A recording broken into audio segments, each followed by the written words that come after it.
View mango eco park and resort Mahishathal Babudaing Godagari. অসাধারণ view. তবে বৈশাখের শুরুতে আসার কারণে চারিদিকে জনমানব শূন্য পার্ক, মানে একেবারে লস প্রজেক্ট চলছে পার্কের, কোনো কিছুই নাই, একেবারে জনমানবহীন শূন্য। তবে আশা করা যায় আর কিছুদিন পর হয়তো বা জনগণের কিছুটা ভিড় হতে পারে।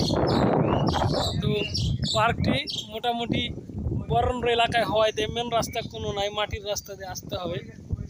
আমরা মোটর সাইকেল এসেছিলাম 3 জন। আসলে এই অসাধারণ জায়গাটি, চারিদিকে প্রাকৃতিক দৃশ্য, গাছপালা, তারপরে বরেন্দ্র এলাকার যে একটি সৌন্দর্য তা এই পার্কটির মধ্যে ফুটে উঠেছে।